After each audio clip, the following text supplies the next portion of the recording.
Just as there are countless things in the sea, there are also many things in our hearts. That's a lot of thoughts. Thoughts can be divided into several types. First, thoughts that come to mind when encountering an object. Second, thoughts that occur when there is something to solve or concern. And third, thoughts that pass by like a cloud. The problem here is the first and third cases. When we come into contact with an object, we almost habitually think about it. You may have sexual thoughts when you see a beautiful woman's breasts. You may feel the urge to steal something you want when you don't have money to buy it. Or you may hate someone so much that you want to harm them. The numerous thoughts that come to mind when we come into contact with an object are a reflection of ourselves. It is a good opportunity to understand what kind of person you are. Therefore, whenever a thought arises in your mind, observe your mind carefully and discover what kind of person you are. Also, many thoughts float around in our minds even when there is no object. Some are related to desire, some may be suppressed in our unconscious, and some have no reason. Even during such moments, pay close attention to your own mind and use it as an opportunity to discover who you are. Self-standard results in criticism, self-blame, and oppression. If there is one thing we must do throughout our lives, it is discovering ourselves. Know yourself is the maxim among the maxims. Because if you understand yourself, you can understand others. In general, what you don't want to do, others don't want to do, and what you want to do, others also want to do. If you helped your friend move and were very upset because you didn't receive any special treatment when you move, you can reflect on your feelings at the time and treat your friends who helped you move very pleasantly. The problem, however, is that it is good for many people to recognize and accept the ideas that come to their minds as part of themselves. But most of them do not. So most people continue to judge their thoughts based on their own judgment criteria. This means that if you use a number of moral ideas or customs, or religious doctrines that you have accepted while growing up and think against those standards, you may criticize, blame, or oppress them. You can feel sexual attraction even by looking at your mother. When that happens, don't criticize or oppress yourself, saying, "Those thoughts are bad." All you have to do is understand and acknowledge, sexual desire exists within me. In fact, numerous objects and creatures exist in the sea.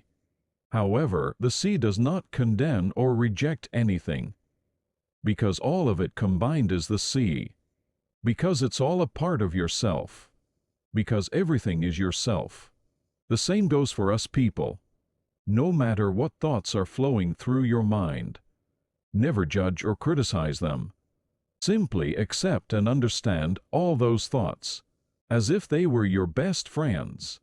That is the way to truly love yourself.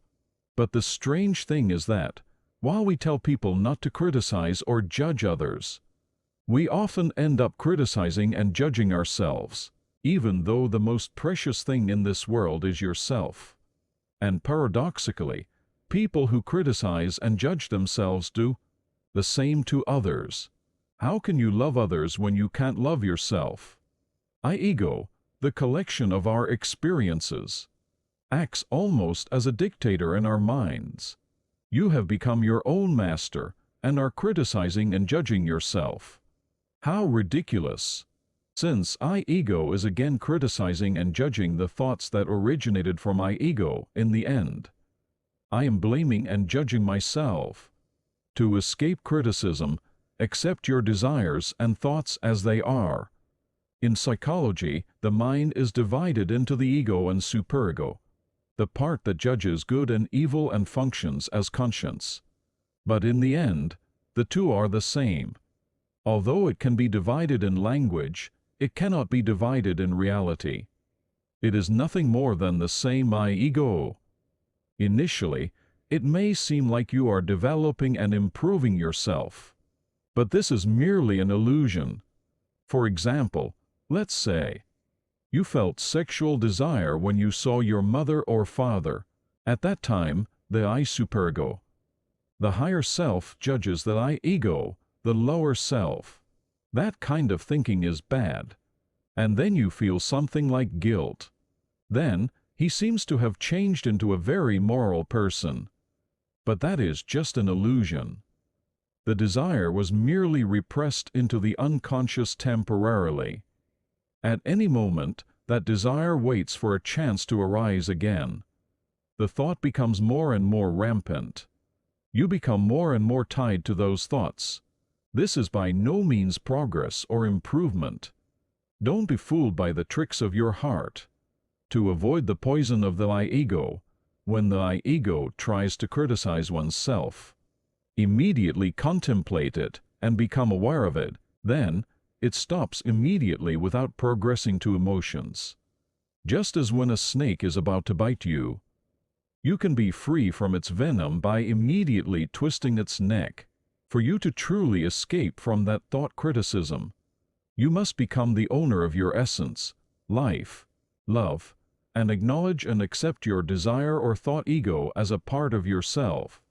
Then, all the negative elements in your heart, meanness, foolishness, jealousy, shame, stupidity, irresponsibility, lack of loyalty, greed, violence, bluntness, lack of courage, indecision, and inferiority are all transformed into love.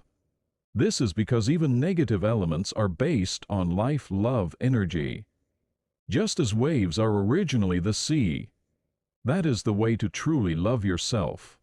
Only love can change you. Never forget that the I ego in your heart criticizes, but your life-love accepts and loves everything.